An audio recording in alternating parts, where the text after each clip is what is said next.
a nuestro sexto simposio, ¿verdad?, del proyecto Título 5, un proyecto colaborativo entre el Recinto de Ciencias Médicas y la Universidad Central del Caribe. Comenzamos luego de nuestro almuerzo y de compartir con colegas y amigos nuestra jornada de la tarde con el panel que se titula Experiencias en Investigación Clínica Translacional en las Profesiones de la Salud. Aquí tenemos los participantes que habrán de estar presentándoles sus experiencias con investigadores de clínicos translacionales. Ellos voy a irles presentando a cada uno de ellos. Tenemos aquí a Melissa Rivera López. Melissa Rivera López es estudiante del programa doctoral de Anatomía y Neurobiología de la Escuela de Medicina del Recinto de Ciencias Médicas de la Universidad de Puerto Rico. A su lado tenemos al señor Nelson Almodóvar Albelo, estudiante de la Maestría en Administración de Servicios de Salud de la Escuela Graduada de Salud Pública del Recinto de Ciencias Médicas. Y tenemos entonces también al profesor Juan Pérez, profesor y coordinador de CT del programa de Tecnología en Imágenes Médicas de la Universidad Central del Caribe. Y tenemos aquí a otra de nuestras participantes, que vamos a darle un segundito. Ella es Nicole Carrillo Colón, estudiante de Maestría en Investigación Educativa de la Escuela Graduada de Salud Pública del Recinto de Ciencias Médicas. Ahora pues me presento yo soy la profesora María E. González, profesora y coordinadora de mamografía del programa de Tecnología en Imágenes Médicas de la Universidad Central del Caribe. Vamos a estar aquí en nuestro panel y voy entonces a darle las reglas a nuestros participantes, ¿verdad? Ellos son los participantes del primer ciclo de adiestramiento de los componentes reto, que significa Research Education Towards Opportunities, y motor, en el caso de los profesores y estudiantes graduados, reto es para estudiantes subgraduados, motor que significa Mentorship Offering Training Opportunities for Research. Voy entonces a dejarles, yo voy a salir, ¿verdad? Me permiten un momentito, voy a dejarlos, ellos van a ir cada uno haciendo sus presentaciones y presentando al compañero subsiguientemente. Las reglas. Ok, cada presentador va a tener 10 minutos para, ¿verdad?, presentarle a nuestros invitados. Vamos a tener al doctor Efraín Flores ayudándonos a que mantengan el tiempo de esos 10 minutos. Lo que está en el letrero es el tiempo que les resta para su presentación. Luego, cuando terminen todas las presentaciones, vamos a tener una sesión de preguntas y respuestas, pero es cuando todos ellos terminen, ¿ok? Bueno, pues, bienvenidos.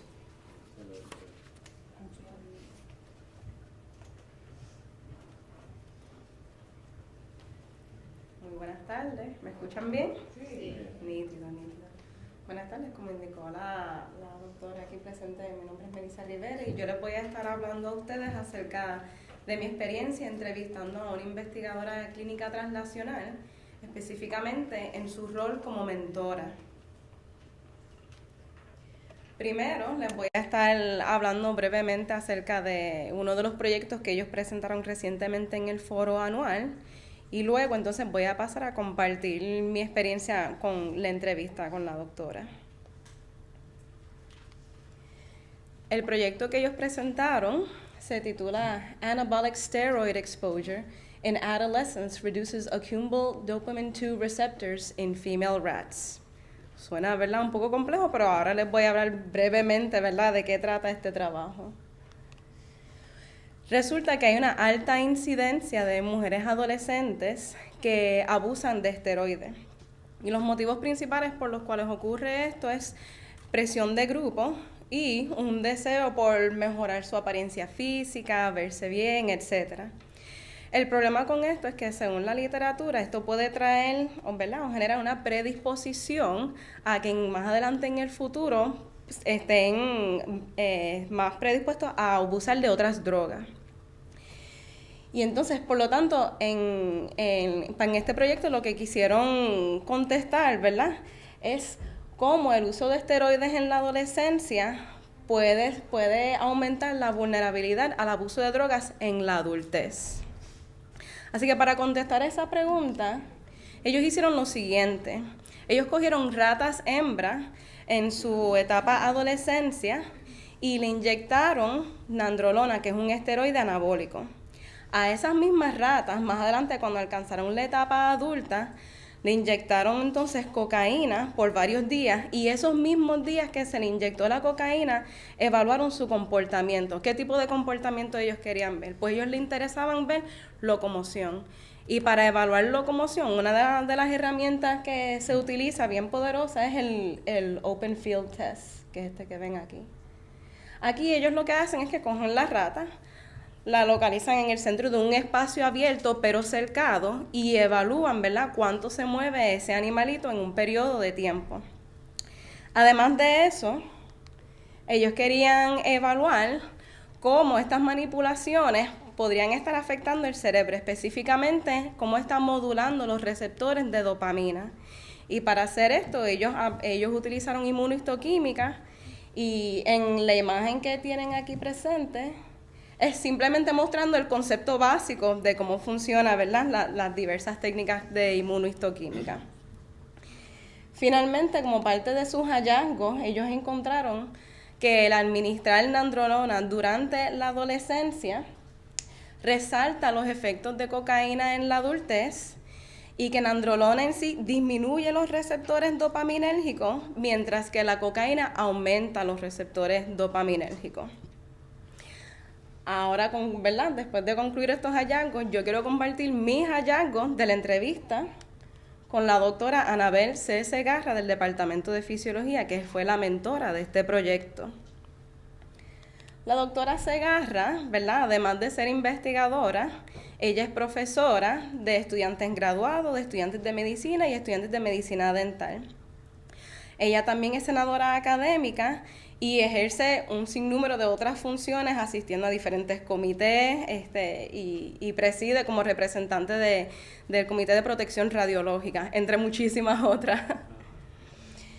Ya dentro de su rol como mentora, ella lleva siendo mentora desde que ella misma era estudiante graduada mientras realizaba su PhD.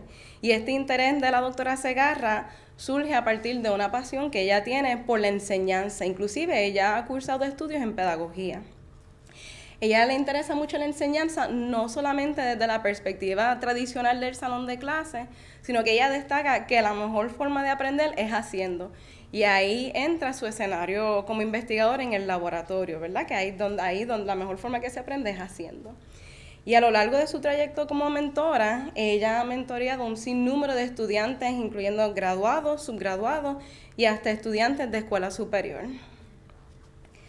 También en su rol como mentora, ella destaca 3 componentes principales que son bien importantes. Uno es el respeto mutuo, ¿verdad? El respeto mutuo, el trato justo entre el estudiante y el mentor.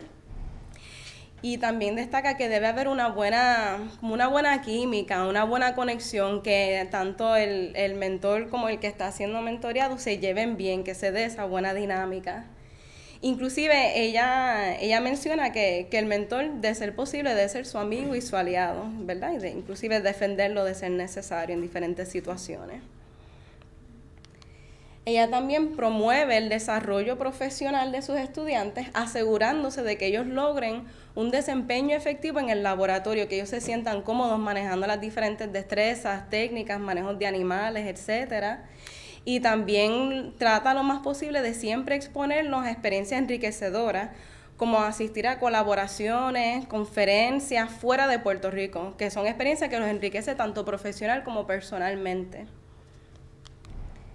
Ella también promueve la independencia de sus estudiantes, dándoles la libertad de seleccionar de los diferentes proyectos que ella tiene. Ella escucha sus ideas y permite que ella los implemente. Ella también deja que ellos escriben sus manuscritos, ¿verdad?, luego de dar los adiestramientos iniciales en el proceso. Y también nos deja que ellos trabajen independientemente en el laboratorio, ¿verdad? Llega un punto donde ellos son bastante autosuficientes y requieren de supervisión mínima. Finalmente, ella me menciona que la experiencia de ser mentora es una experiencia muy bonita. Ella considera a esas personas que ella mentorea como parte de su familia extendida. Inclusive ella promueve, ¿verdad?, que se dé un compartir tanto dentro como fuera del laboratorio. Y entonces ella entiende que este proceso es crucial porque se forjan amistades duraderas. Y no es solamente por el mero hecho de hacer amistades, sino que estas amistades que se forman contribuyen a la red de apoyo que usted crea como científico, lo que se le conoce como el networking y el partnership. Y esto al fin y al cabo abre oportunidades y otras puertas en el futuro. Así que fue para mí, me encantó esta experiencia de haberla entrevistado. Fue muy fructífera y espero que esta información les sea de ayuda también. Muchas gracias.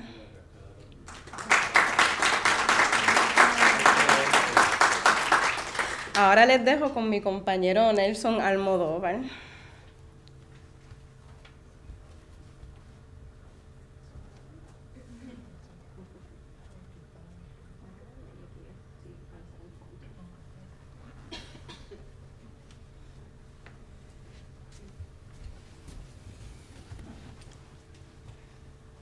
Buenas tardes, mi nombre es Nelson Almodóvar.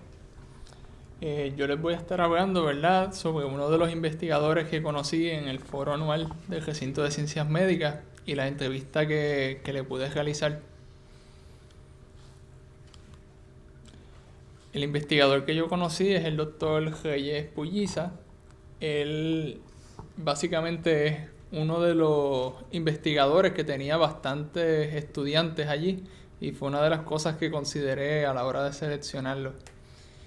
Los objetivos de mi presentación, ¿verdad?, son los de compartir los resultados de la entrevista, presentar mis conclusiones sobre la entrevista y luego contestar, ¿verdad?, cualquier pregunta del público.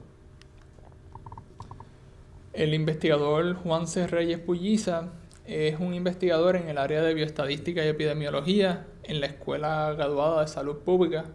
Es el director del programa de bioestadística y epidemiología y es mentor de científicos en formación desde el 1995.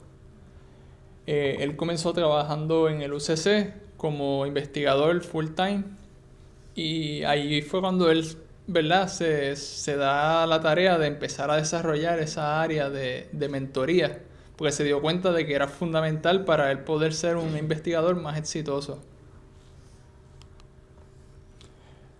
Le pregunté sobre los elementos más importantes que él considera a la hora de ser un investigador translacional y él me mencionó que las cualidades que él más busca en sus estudiantes es que tengan ética, porque como él dice, ¿verdad?, no puedes usar o abusar de tus sujetos de investigación. Tienes que siempre buscar el bienestar de ellos. Lo otro que él me menciona es la honradez, porque las investigaciones no necesariamente y muchas veces no van a seguir lo que tú tenías preconcebido. Así que tienes que dejar que los datos te hablen a ti y los resultados hablen por sí mismos. Y la perseverancia, porque en palabras de él, la ciencia va creciendo poquito a poquito y tú vas desarrollando tu línea de investigación con el tiempo. Así que hay que ser perseverante. Una de las preguntas era también cómo él percibe que le ha ayudado a sus estudiantes. Y lo que él menciona es que él les da un espacio a los estudiantes para hacer investigación. Ellos tienen laboratorios de computadora con un sinnúmero de programados y paquetes estadísticos. Además de que él les da acceso a bancos de datos a base del interés del estudiante, ¿verdad? Él tiene diferentes bancos de datos. Y otra cosa es que él les da oportunidad de ser coautores en los trabajos que él, en sus propias investigaciones, que él entiende que eso es algo bien importante para irlos desarrollando. Además de que él genera, ¿verdad?, discusiones con sus propios estudiantes, ¿verdad?, en su oficina, les da un espacio de diálogo para que ellos mismos vayan presentando sus propias ideas de investigación o ir indagando en qué temas les interesa a ellos investigar.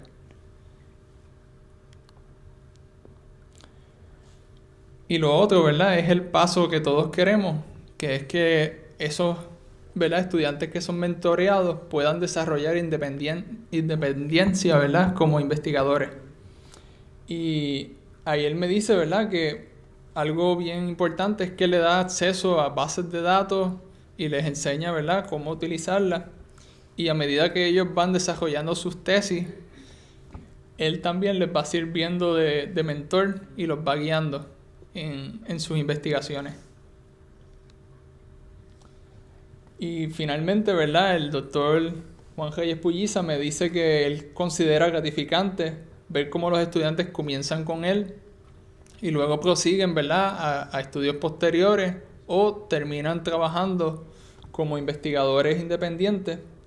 Y eso para él es algo bien gratificante porque así él puede también generar, ¿verdad?, una red de investigadores con los cuales puede colaborar en el futuro, además de enviar otros estudiantes para que puedan hacer investigaciones en verano o proseguir estudios doctorales o postdoctorales en otros lugares.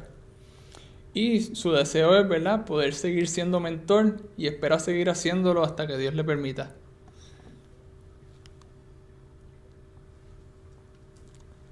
El doctor, ¿verdad?, Reyes Pulliza, en conclusión, tiene amplia experiencia ofreciendo mentoría a estudiantes. Se ha ido mejorando, ¿verdad?, como mentor, porque eso es una destreza también. Y le gusta ayudarlos a generar sus primeras publicaciones, cuestión de que salgan de él con publicaciones hechas. Y considera la mentoría una oportunidad para generar alianzas, futuros proyectos y futuras investigaciones. Gracias.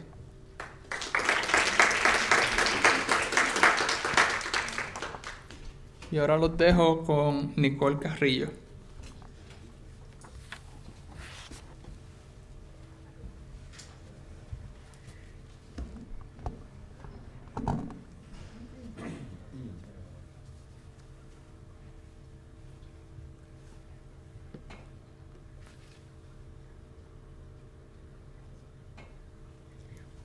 Buenas tardes, mi nombre es Nicole Carrillo y en la tarde de hoy tengo el gusto de hablarles acerca de quien ha sido mi mentora por los últimos 7 años, la doctora Martínez. Voy a estar hablando acerca de cómo tuve la oportunidad de hacerle esta entrevista a la doctora Martínez, el trasfondo de ella y las preguntas y respuestas que utilicé de guía para presentarles a ustedes hoy. La doctora Martínez no se encontraba en Puerto Rico para el momento en el que se llevó a cabo el foro. Entonces, pues, tengo acceso a su correo electrónico. Inmediatamente empezó el foro, le comenté, estamos en el foro, me encantaría haberla tomado una foto con usted y haberla entrevistado en persona, pero está de viaje, así que quería saber si tiene la oportunidad de escribirme estas respuestas. En menos de 12 horas, la doctora contestó cada una de ellas con detalles que van a estar viendo. Aquí tenemos, ¿verdad?, una foto de lo que sería lo que me contestó.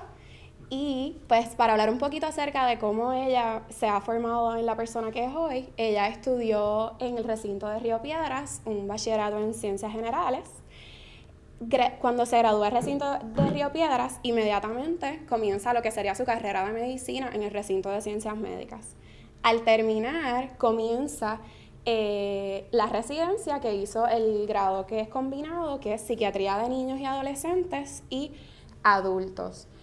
Y por último, luego de haber terminado su residencia y formarse como psiquiatra, comienza lo que sería la maestría postdoctoral en investigación clínica, que está en el recinto de Ciencias Médicas también. Para hablarles un poco acerca del trasfondo, lo que ella hace y a qué se dedica, en una columna del Primera Hora para el 2014, ella les citó lo siguiente: lo que estamos tratando de hacer es adaptar los tratamientos que ya existen y funcionan a los trastornos que se producen entre la población puertorriqueña. Esto es un resumen de lo que verdaderamente ella persigue en todos sus proyectos. ¿A qué se dedica la doctora Martínez? Actualmente es psiquiatra de niños y adolescentes en práctica privada. Además, es directora del Centro de Estudio y Tratamiento del Miedo y la Ansiedad, que está ubicado en este mismo edificio, en el piso 2. Es investigadora de trastornos de ansiedad la oportunidad que le ofrece ser directora del proyecto, tiene acceso a todos los estudiantes, en cuales nos ayuda a trabajar en todos esos proyectos que tienen relación con trastornos de ansiedad, y además es la investigadora principal de la maestría postdoctoral del recinto de ciencias médicas. Cuando se convierte en mentora, la doctora me explica que ha sido como un snowball effect, que desde que ella estaba en residencia, que tenía la oportunidad de mentorear a los estudiantes que le asignaban a ella de medicina cuando ya era residente. Luego, cuando está en la maestría postdoctoral, nuevamente tiene la oportunidad de mentorear a estos estudiantes de medicina, siendo ella su mentora de investigación principal. Y por último, cuando se convierte en directora de SETMA, que actualmente es, tiene la oportunidad de trabajar con estudiantes de psicología, de psiquiatría, estudiantes de salud pública, medicina y residentes que quieran rotar por su centro. ¿Cómo surge su interés en ser mentora? Cito porque me pareció importante mencionar sus palabras. Siempre me ha gustado enseñar y a nivel doctoral es el método más efectivo de enseñanza. Ahora bien, ¿qué elementos considera la doctora Martínez más importantes en el proceso de ofrecer mentoría? Entiende que debe ser un experto en el área, pues en su caso es una experta en lo que son los trastornos de ansiedad y por eso nos impulsa a trabajar en este tipo de investigaciones. Segundo, conocer los recursos existentes para que los estudiantes puedan continuar investigando, aunque ella ya después no esté con ellos directamente, pues nos deja saber qué cosas hay disponibles para nosotros seguir el proyecto.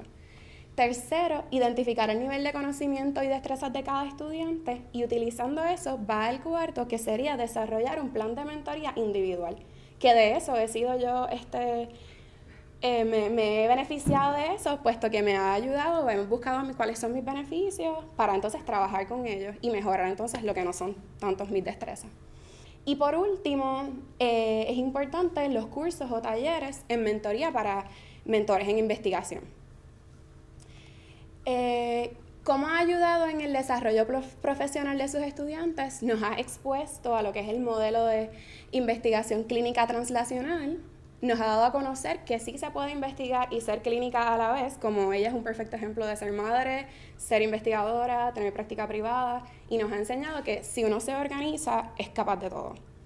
Y por último, es modelo para otras mujeres tratando de entrar en lo que sería el campo de investigación, en donde realmente predominan los hombres. Y casualmente en la columna de Primera Hora ellos decían que ella era una de las 25 mujeres en ese momento que está constantemente haciendo research. ¿Cómo promueve la independencia profesional de sus estudiantes? Esto es súper importante para ellas. La doctora siempre nos insta a, me vas a contactar en cualquier momento, pero trata de que ese momento sea el idóneo. Que antes de ese momento nosotros hemos estado haciendo las cosas por nuestra cuenta. Si fallamos, corregimos por nosotros antes de contactarla a ella. Nos exhorta a que tengamos nuestros propios proyectos. Número 2, nos deja trabajar de manera independiente lo mayor posible, que es lo que le acabo de explicar. Y siempre abierta la disponibilidad para consultar. Y por último, nos pregunta su opinión y qué les gustaría hacer para el siguiente paso. Y realmente esto ella me lo contestó hace 2 semanas y ayer me lo prueba hablando acerca de un proyecto, me dice qué es lo que vamos a hacer, dónde vamos a publicar. Y lo deja a la expectativa del estudiante. Y por último, les dejo una cita de la doctora Martínez. Un mensaje adicional que quería darles es que ser mentor también ayuda en la carrera profesional de la investigadora principal. No solo porque aumenta el equipo y la capacidad de producción, sino que también aumenta las perspectivas y puntos de vista y eso mejora lo que sería en sí la investigación. Sería todo. Gracias. Aquí les dejo y deseo con ustedes.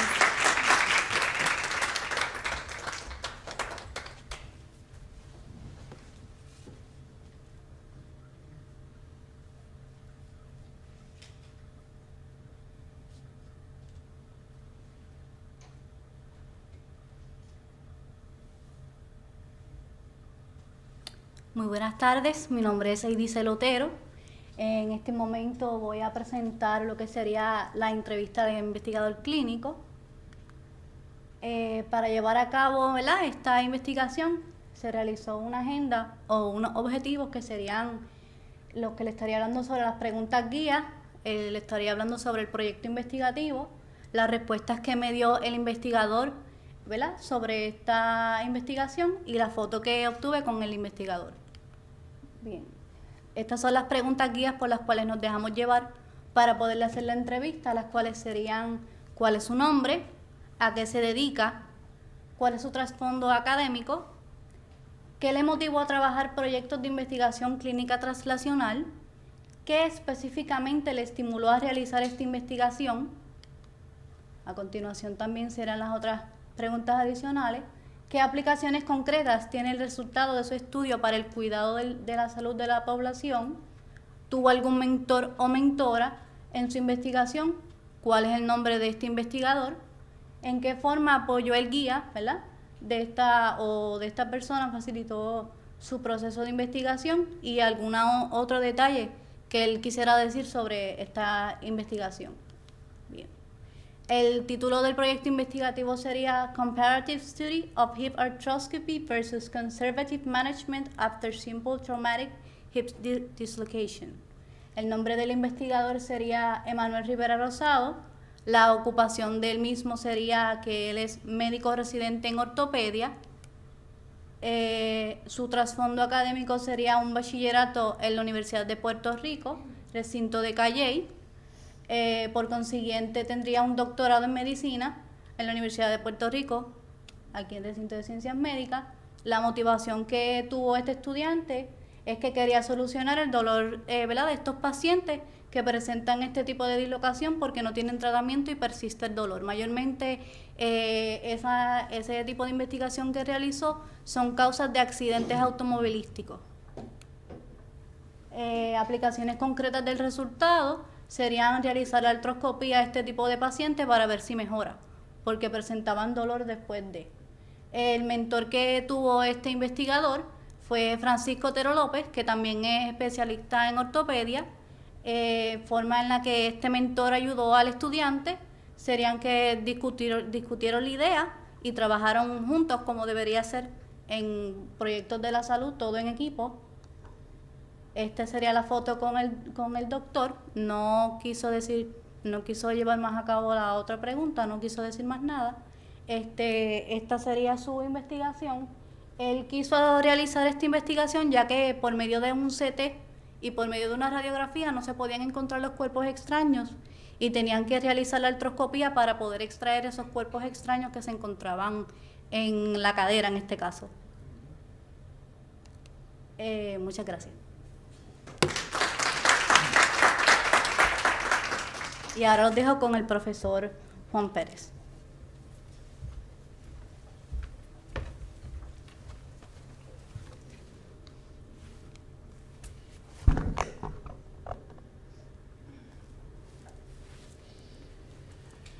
Bien, buenas tardes. Como bien me presentaron, profesor Pérez Ocasio, primero que todo, gracias al comité del título 5 por haberme invitado y escogido para presentarle.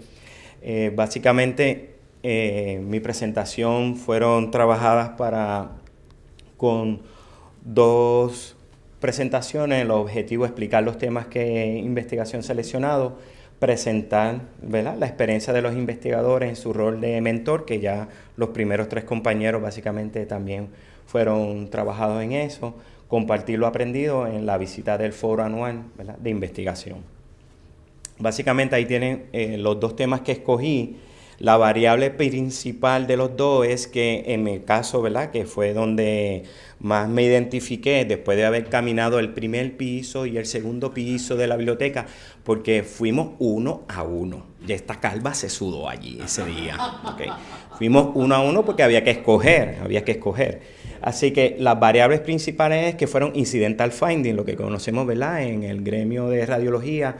En este caso, un absceso epidural y en este caso, una malformación arteriovenosa a nivel de C3, C5, C2, C3.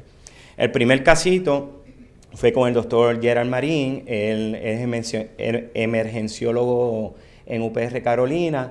Comenzó su mentoría, ¿verdad?, en su último año de estudio de medicina. Acuérdense, ¿verdad?, que todos los estudiantes de medicina siempre conllevan a hacer sus estudios y en uno de investigación. Entiende que la discusión de la metodología y el análisis de los datos son bien primordiales para el éxito, sobre todo en ese caso que fue un incidental finding y el paciente básicamente después de una clínica que estuvo casi por 13 días, se dan cuenta por un estudio de resonancia magnética.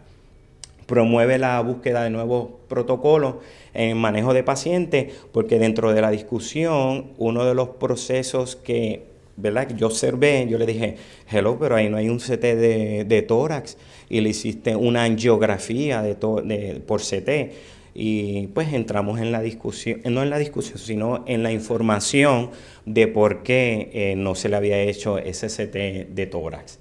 Y básicamente, ahí tienen, no es mi hermano, es el doctor, el primo. Y básicamente fue bien interesante porque él al final me dice, ¿pero qué hago?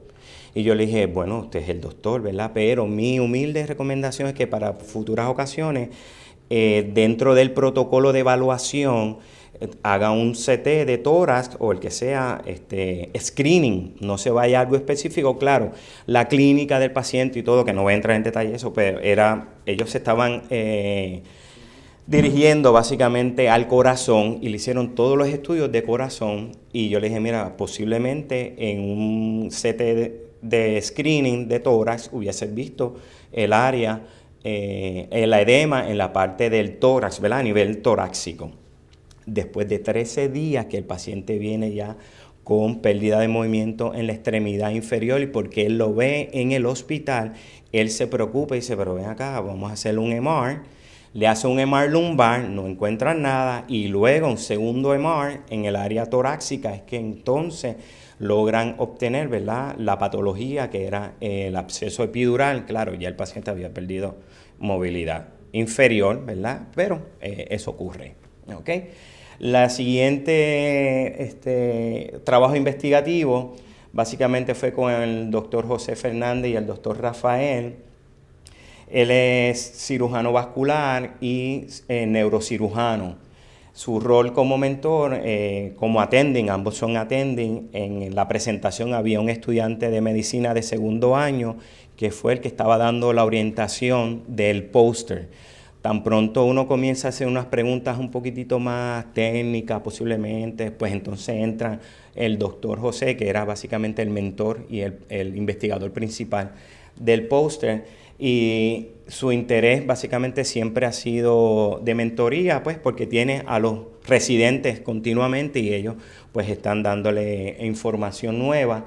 Y sobre todo aquí sí que hubo un equipo multidisciplinario porque se había encontrado esa malformación que por casualidad que le molestó al radiólogo en el estudio de CT angiográfico también, una linecita en el cordón espinal, y por ese incidental finding el radiólogo le dice, mire, verifique bien, además de que había una clínica de un sangrado subdural, epidural en la parte anterior, que no es usual a nivel de C2, C3.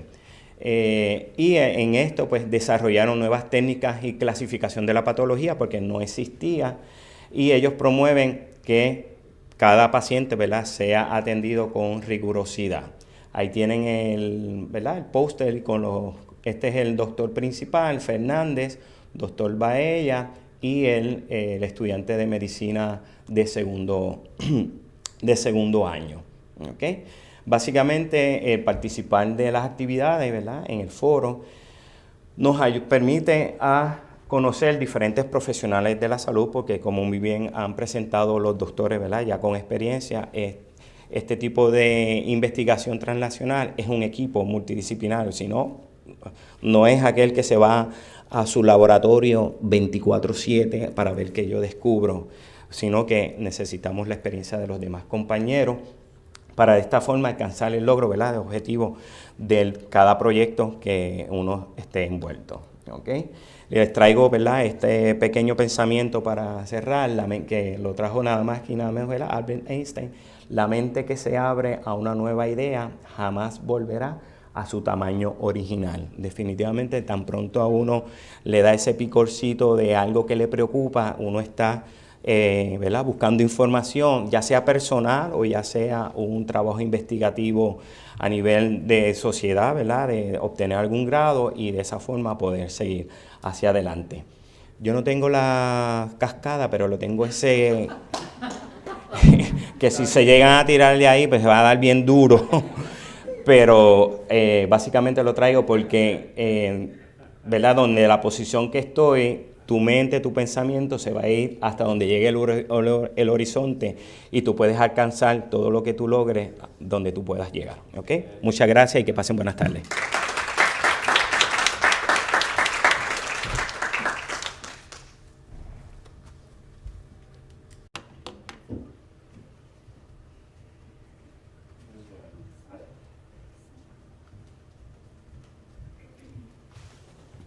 Excelente.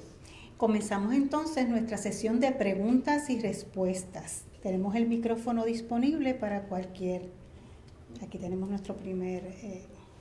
Buenas tardes. Buenas tardes.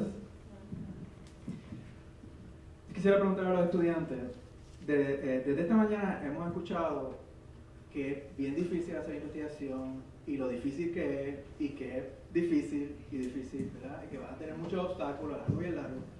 ¿Qué les hizo a ustedes motivarlos a dar ese salto con toda esta información de tanta dificultad y obstáculos? ¿Qué les hizo a ustedes el superar ese primer obstáculo, de dar el primer paso y después cuando venían los primeros obstáculos, continuar?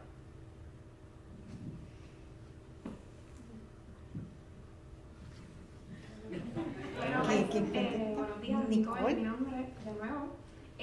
Realmente sí, no tuve la oportunidad de escuchar a las personas diciendo de los obstáculos. Me puedo imaginar porque he sido parte de esos obstáculos cuando la data se pierde, cuando botamos el pendrive y no tenemos la data, cuando lo que estamos ¿verdad? mirando no es lo que pensábamos obtener. Pero realmente mi motivación es siempre pensar que aún pasando esas dificultades, yo sigo aprendiendo. No recuerdo muy bien el quote, pero había una cita que decía que cuando suceden cosas que no esperabas en el proceso de aprendizaje es cuando más aprendes versus cuando recibes lo que realmente estabas dispuesta a ver o a esperar. Ya, ¿algo más para qué?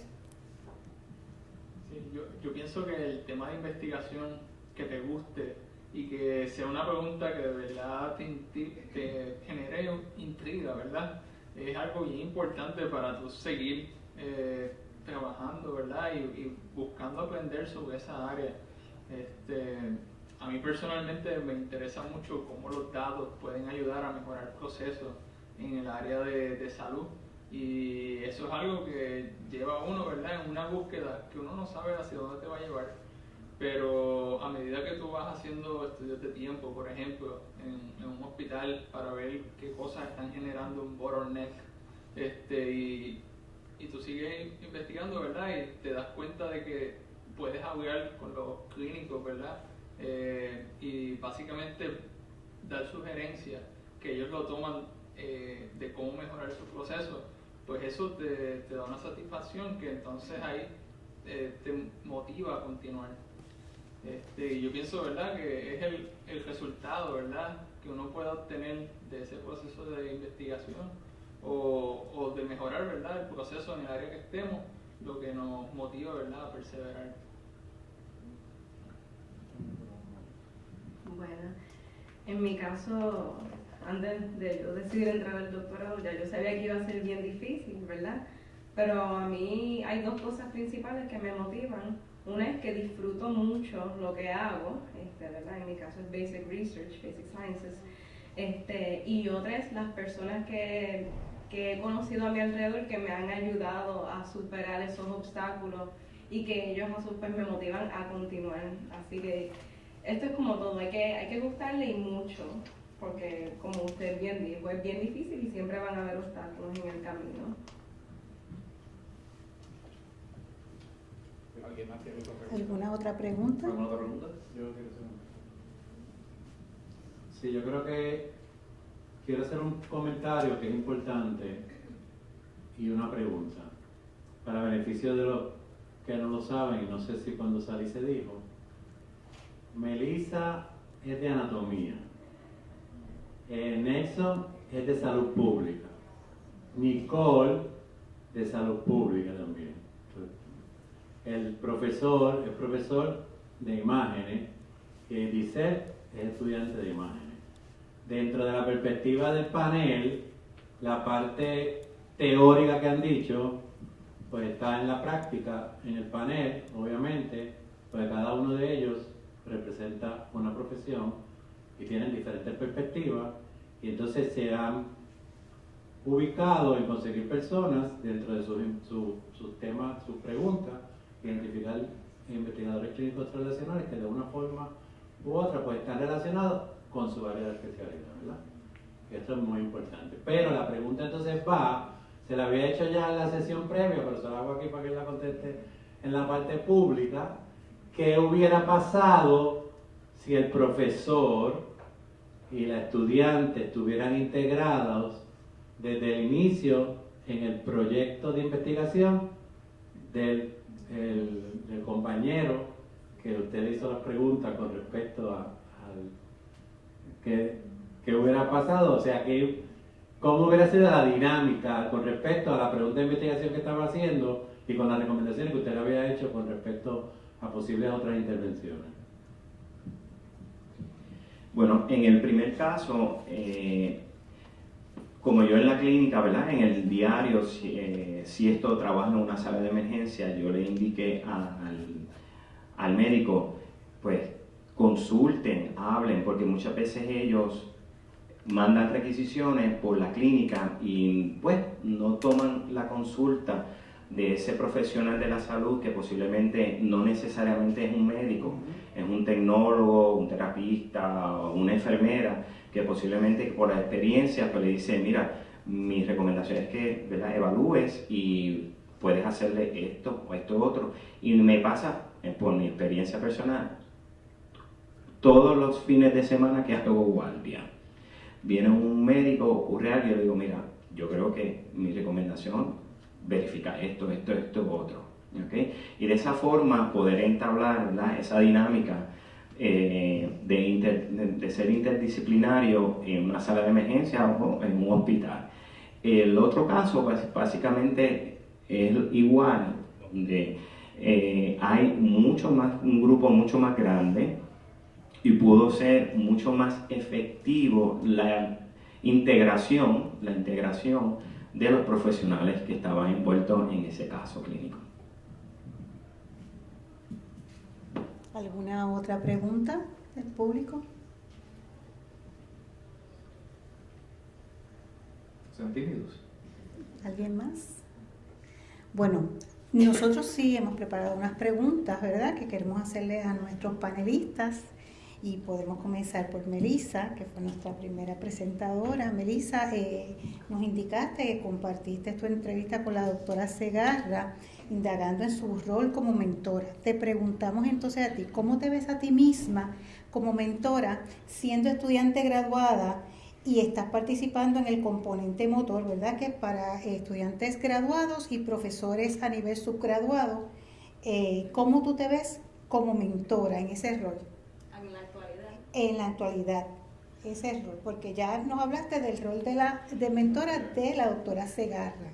¿Cómo tú lo integras a ti? Pues los hallazgos que compartí por la entrevista con la doctora Segarra, yo espero imitar, ¿verdad?, el módulo que ella presenta, que son bien afines con la relación entre mi mentor y conmigo misma. Y entonces actualmente pues tenemos 2 estudiantes subgraduados y trato de que ellos se sientan cómodos conmigo, de que no tengan miedo de hablar conmigo si tienen dudas, si no saben. Ellos participan conmigo de las actividades de alcance comunitario. Y, ¿verdad?, yo estoy aprendiendo porque en realidad yo estoy empezando a hacer esto ahora mismo, como quien dice. Pero mi meta es poder llegar a ese nivel, igual que la doctora Segarra y mi mentor también. Excelente. Otra pregunta que tenemos, habías hablado de la importancia de establecer o que en el proceso de mentoría se establece una buena relación interpersonal o la importancia que se pueda, para que se pueda llevar un proyecto, ¿verdad?, satisfactoriamente. Te pregunto, ¿cómo tú manejarías el asunto de establecer una relación interpersonal con el mentor, pero donde hay una línea bien fina, ¿verdad?, entre pues la relación buena interpersonal que les permita trabajar y quizás que llegue a un tipo de amistad donde pues quizás las cosas empezaran a chocar. ¿Cómo tú manejarías esa situación? Usualmente yo me dejo llevar por el mismo mentor, el mentor, ¿verdad? En su posición de más autoridad, y yo siendo el mentee, me va a ir indicando, ya sea por comunicación abierta o body language, ¿verdad? Hasta dónde él o ella me va a dejar llegar a formar una relación interpersonal. Así que yo entiendo que en realidad eso lo establece el mentor. Y partiendo de ahí, pues entonces yo me amoldo a eso. Y en el futuro no tengo que hacerlo de igual forma, ¿verdad? Si yo me siento más cómoda haciendo un poquito, compartiendo más con los estudiantes, etcétera, lo puedo hacer. Pero tengo que estar pendiente, ¿verdad? De todas las implicaciones que eso puede conllevar. Y es como usted dice, hay una línea finita y hay que saber establecerla. Pero es posible, y de darse saludablemente puede ser, vale la pena la inversión. Muchas gracias, Melissa. Gracias. ¿Alguna pregunta para Melissa? Porque entonces tengo una pregunta para Nelson Almodóvar. Bueno, pues proseguimos con Nelson, basándonos en su entrevista que hizo con el doctor Reyes, donde él indicó 3 elementos que son esenciales en el campo de la investigación, que estos eran ética, honradez y perseverancia. ¿Le explicó el doctor a usted cómo él desarrolla estos elementos en sus mentoreados, en sus futuros investigadores? Pues realmente yo le hice la pregunta y no sabía lo que iba a esperar, ¿verdad? Así que cuando él me dio las cualidades, pues entonces me dio con indagar un poco más, ¿no? De por qué cada una. Ajá. Y ahí es que él empieza a profundizar un poco, ¿verdad? En cuáles él entiende que son esenciales.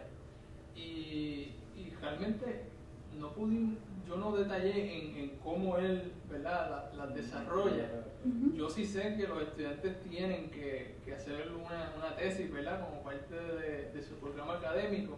O sea que en la práctica pues van a tener que ser honrados con él en los datos que presentan, porque él conoce muy bien sus datos y es bien inquisitivo, ¿no?, en los procesos bioestadísticos que se lleven correctamente. Además de que hay que someter al IRB, o sea que él menciona que como parte de ese proceso de someter, pues tienen que coger bastantes cursos de ética y bioética que los requiere el IRB. Así que ahí está la ética, la honradez, pues él va a estar velándote, y la perseverancia, o sea, todos, ¿verdad?, hemos pasado por un proceso de tesis, ¿no? Y sabemos que eso requiere muchas horas, mucha lectura, mucha escritura, estar bien abierto a la crítica de tus pares, ¿verdad?, que van a ser tus pares, pero son tus profesores y tus mentores, y ese proceso de recibir ese insumo pues requiere humildad y requiere perseverancia, ¿verdad?, en continuar tomando esos insumos y que ellos se reflejen en tu trabajo de tesis. Así que en parte, ¿verdad?, el proceso los requiere a ellos que vayan desarrollando esas cualidades. Excelente, gracias, muchas gracias. ¿Alguna pregunta adicional?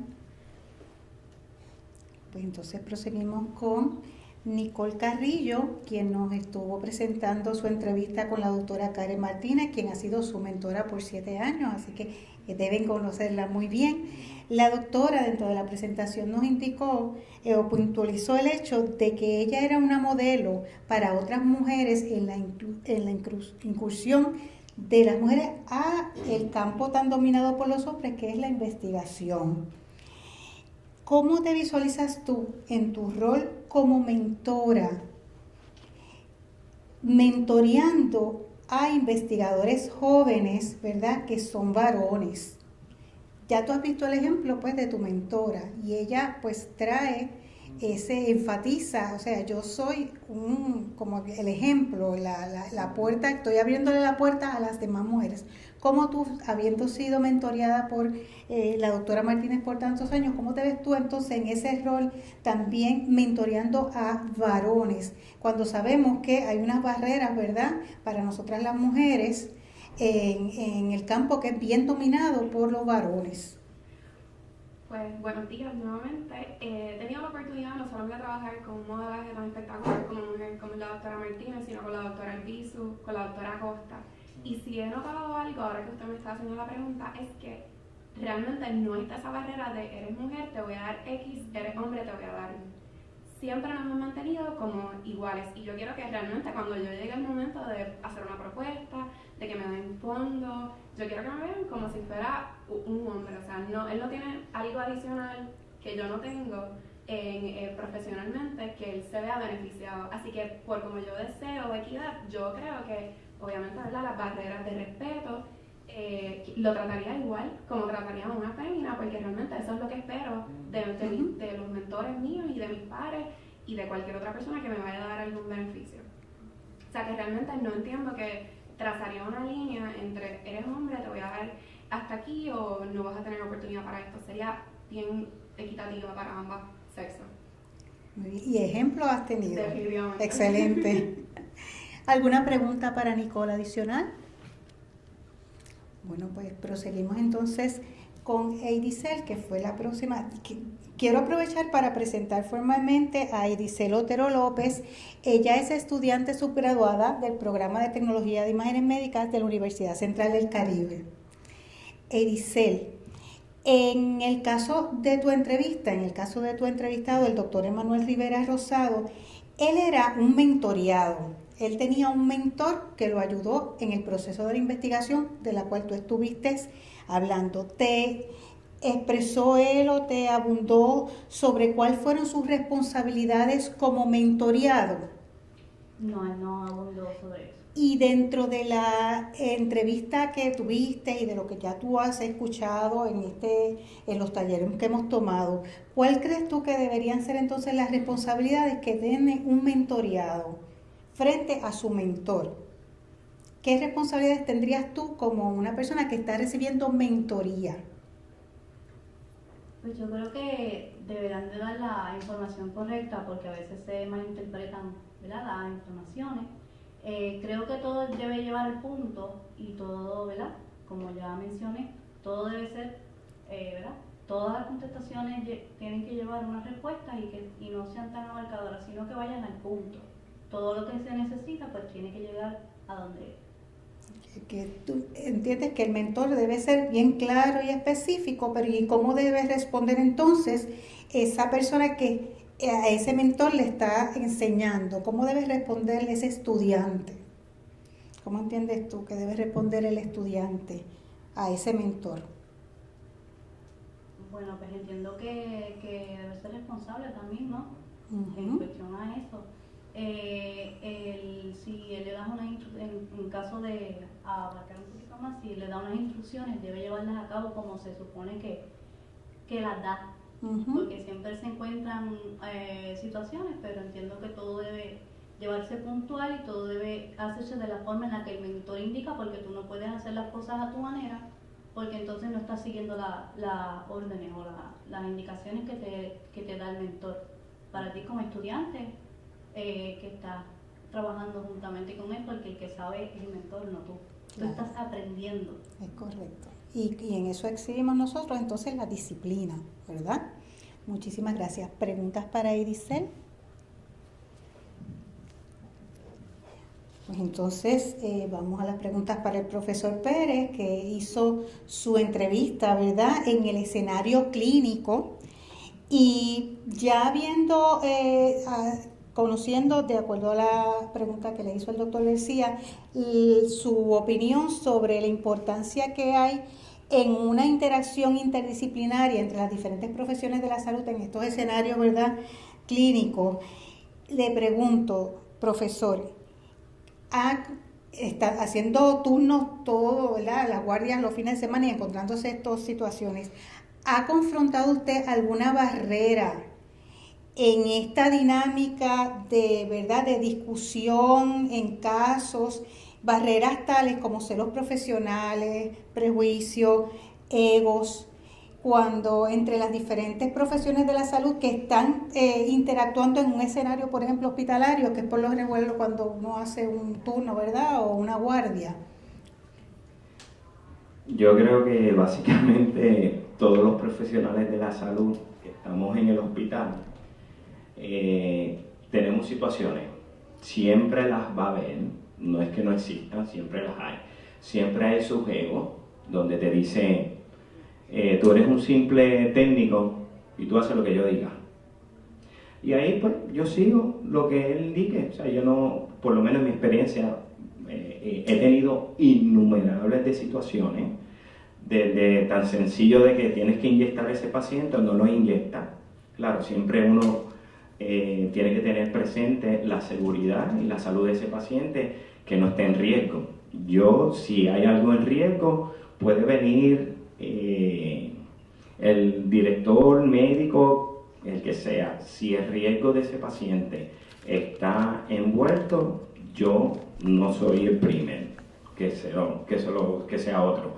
Pero básicamente sí, hay situaciones, uno se encuentra con personal que simplemente te dice, tú eres esto y ya haz lo que yo te diga.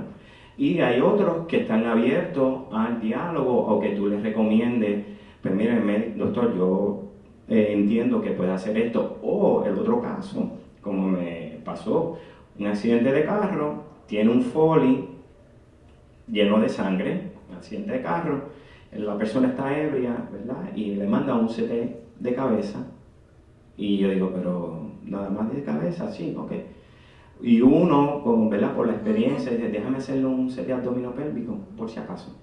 Y pues sí, tenía sangrado pélvico, había rompimiento de vejiga, un sangrado pélvico, y le dije, doctor, sáquelo de sala de emergencia porque el paciente, ¿verdad?, está delicado. Pero en ese caso el médico simplemente se dejó llevar por cabeza, y uno como clínico o como tecnólogo ve unas, ¿verdad?, ciertas cosas que uno le puede preocupar y poder tomar una iniciativa por el bien y la seguridad de ese paciente.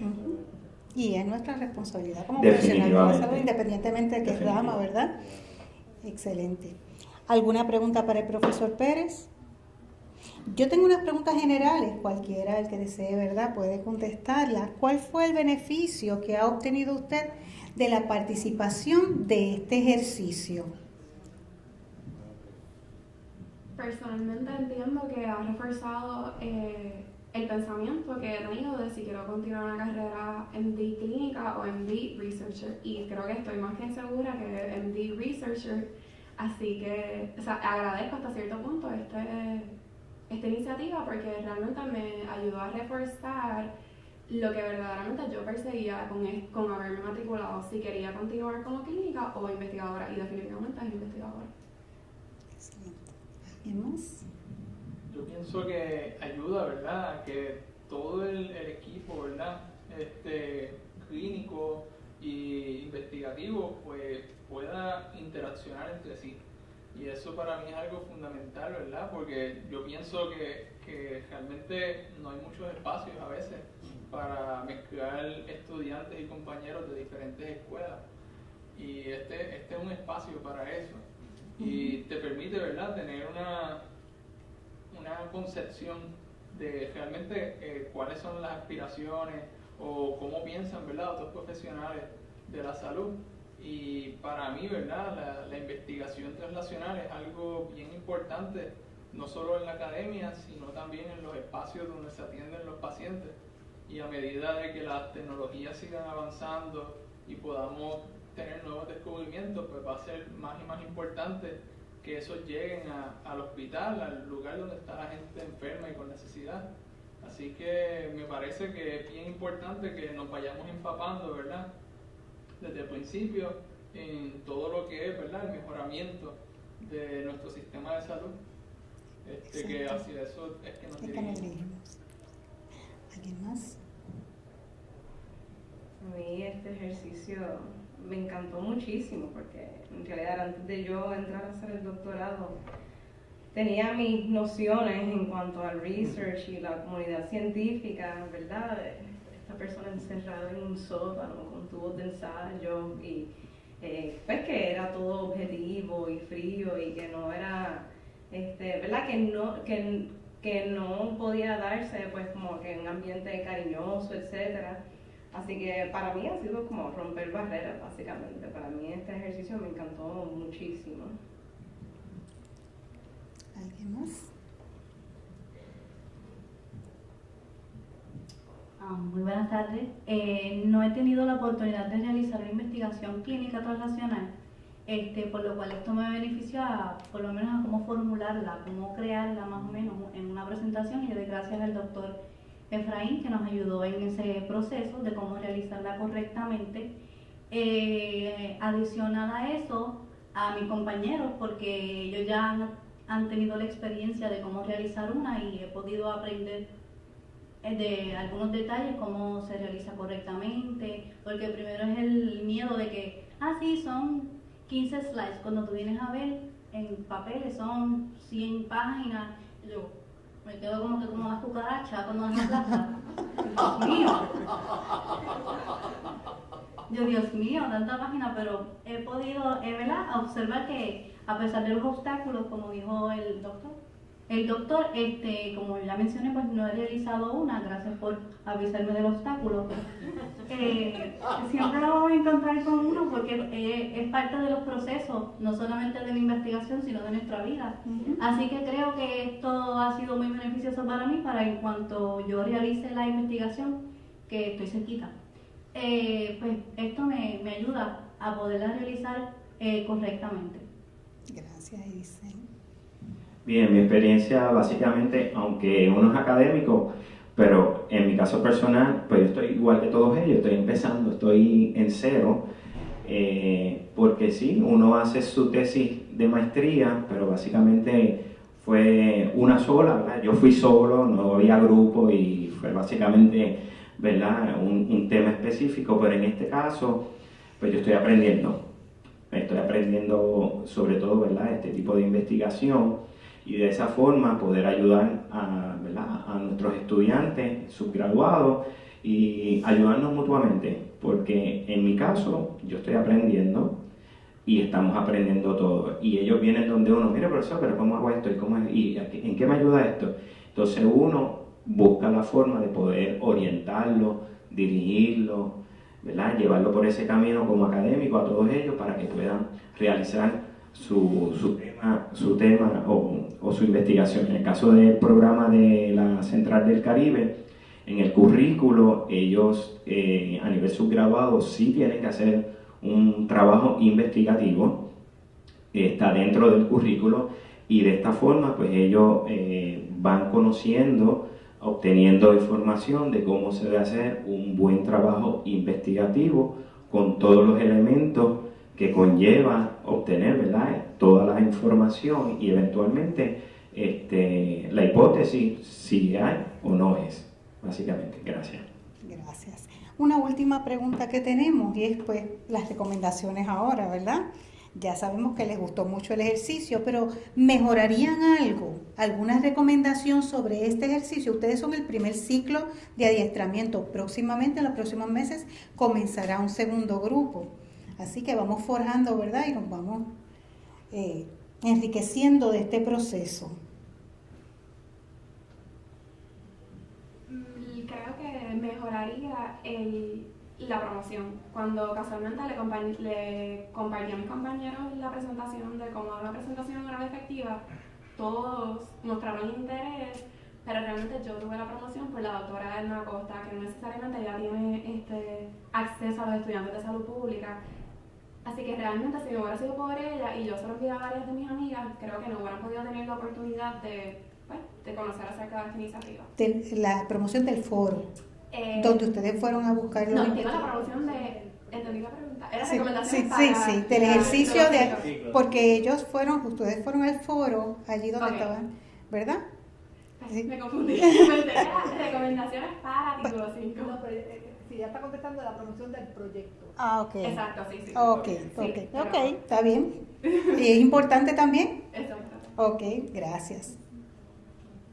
Sí, pues yo entiendo, ¿verdad?, que el proyecto piloto, ¿verdad?, nos ha permitido conocernos, interactuar, y realmente pienso que es importante, ¿no?, que desde el mismo recinto se den iniciativas para que podamos colaborar a través de diferentes carreras profesionales, ¿verdad?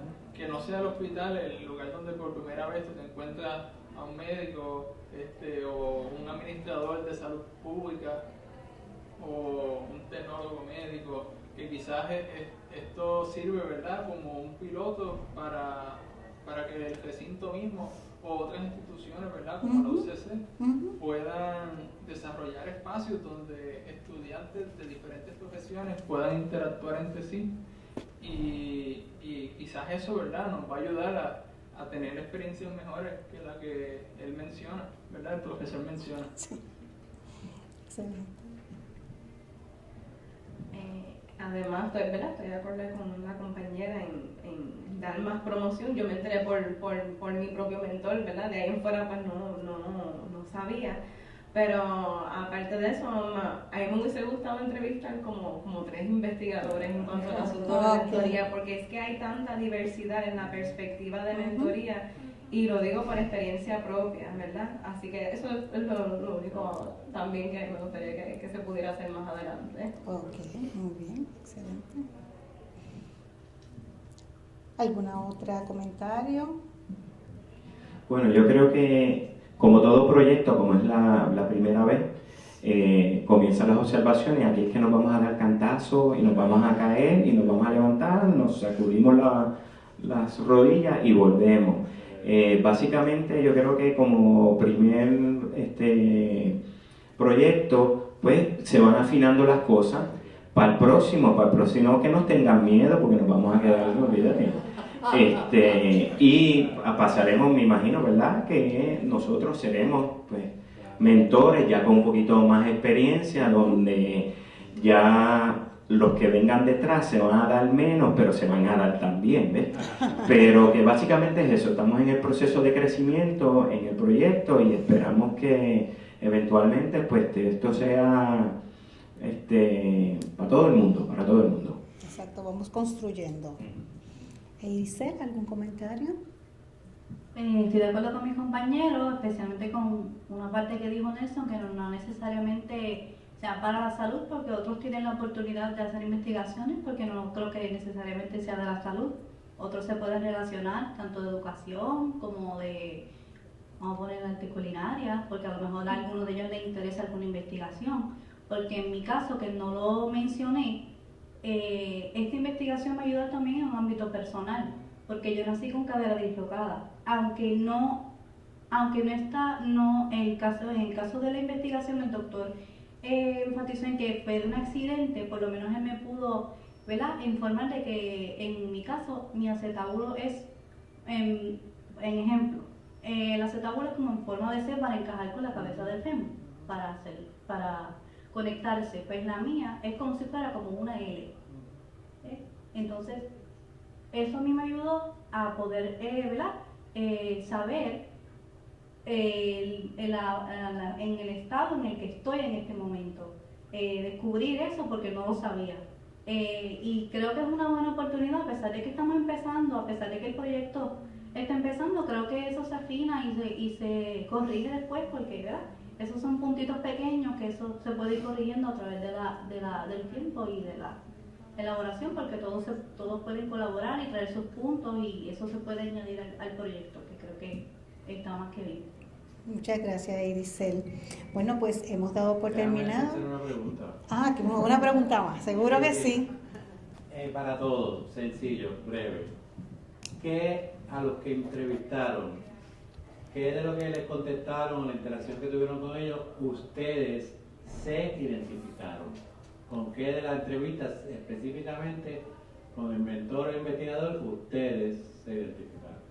Me identifiqué con la doctora Martínez, casualmente con la pregunta que usted me hizo de cómo ser una mujer en este ámbito, porque realmente lo vivo. Cuando trabajaba en el centro, en el Puerto Rico Research Center, me daba cuenta que habían hombres, pero de repente dije, caramba, aquí hay mujeres trabajando. Tanto las enfermeras como las estadísticas, como las secretarias, eran muchas mujeres. Y eso como que te da, hasta cierto punto, energía a, wow, yo puedo hacerlo. Ellas están ahí, yo puedo hacerlo y llegar a donde ellas están. Muy bien. Pues yo pienso que con las características que él busca en sus mentoreados me identifiqué, porque laborando en el PRC-TRC.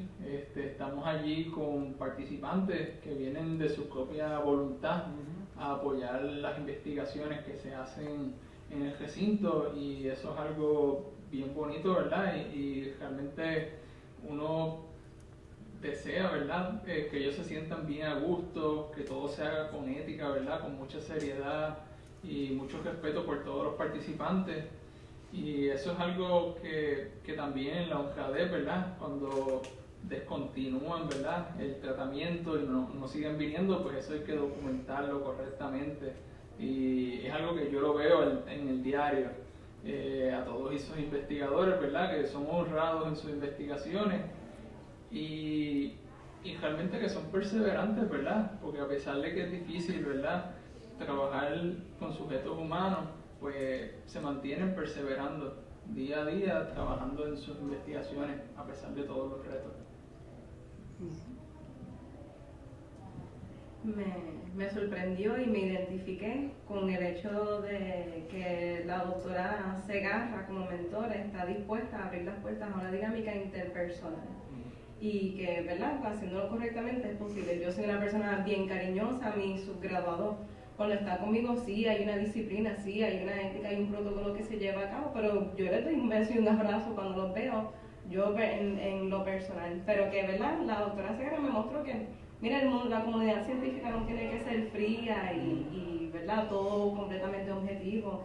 Somos seres humanos al fin y al cabo, sí, tenemos ciertas tendencias afectivas. Y eso, con eso me identifiqué con ella y me alegró mucho y espero poder emplearlo en el futuro correctamente. Profesor. Bueno, para mí, yo me identifiqué con los dos, primero porque ambos casos eran de imágenes, y segundo porque ambos casos fue por la seguridad del paciente, donde ambos médicos le preocupó algo en la clínica y se dedicaron a poder identificar qué era lo que estaba en los pacientes para poder ayudarlos, ¿verdad?, en su clínica y en lo presentado por cada paciente. Y dice, ya lo dije, pero ¿quieres abundar un poco más? ¿Algo que quieras comentar? También estoy de acuerdo con el profesor Juan, es que, por ejemplo, puede haber un paciente con algún malestar y le pueden decir, el dolor se te va a quitar, te puedes ir así. No quieren, ¿verdad?, no quieren enfatizar en ese dolor y vamos a investigar, vamos a descubrir qué es lo que tiene el paciente, de por qué le duele esa área, por qué tiene esa molestia en esa área. Indagan un poquito más, le hacen más pruebas, más análisis, y creo que eso está correcto en esta parte, que ellos indagaron un poquito más porque a base del CT y las imágenes médicas no se podían visualizar, pues por lo tanto llegaron a una artroscopía para ir a abundar más y observar cuál era la inquietud de ese paciente. Me duele aquí, pues vamos a investigar, vamos a profundizar en esa parte. Creo que eso está más que correcto, porque como vuelvo y repito, otros doctores, eso se te va a pasar, tómate esto y ya se acabó. Te dejan así y tú persiste el dolor y entonces tienes que llegar a una segunda recomendación, a una tercera, a una cuarta recomendación, y entonces ya cuando llegas a ese punto ya estás peor. Ya pasas a obtener diferentes enfermedades o diferentes, pueden llegar a alguna discapacidad, como le pasó al paciente del doctor, que ya llegó después con una parálisis. O sea, llegar a siguientes recomendaciones empeora la salud del paciente, y creo que eso está más que correcto. Muchas gracias, Ilse. ¿Algún otro comentario? ¿Alguien que quiera hacer alguna pregunta adicional? Entonces, damos por terminado nuestro taller y nuestro simposio. Les voy a dejar entonces con ustedes al doctor García. Buenas tardes.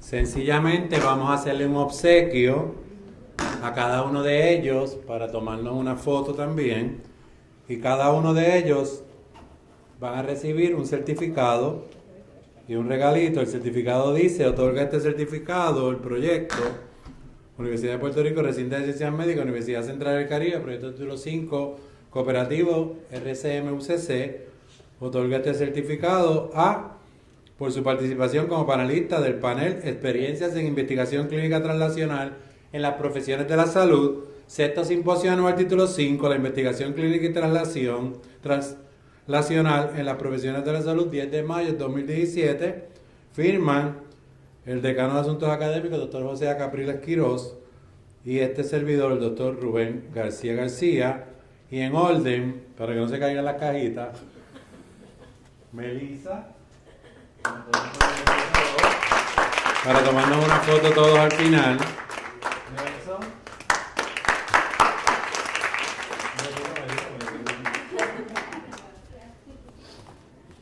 Nicole Carrillo Colón.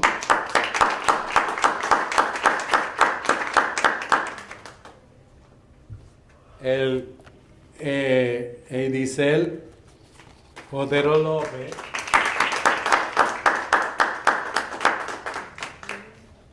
Y nuestro amigo, el profesor Juan Pérez Ocasio. Nos acomodamos por aquí con los compañeros del colaborador del panel para tomarnos una foto. Y el fotógrafo nos dice cómo va la cosa. No cabe. Sí, las lindas al frente y los peores atrás. Yo. No, pero que. Exacto. Muy bien, voy. Nada más. Ok, voy.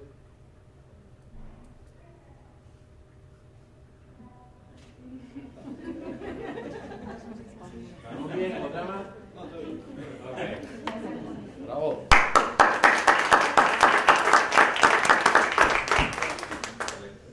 Los invitamos a estar con nosotros mañana en el Salón 316 de OIRE, en el tercer piso edificio Celia Guzmán, de 9 a 12, donde tendremos el taller de la doctora Elsa Orellano.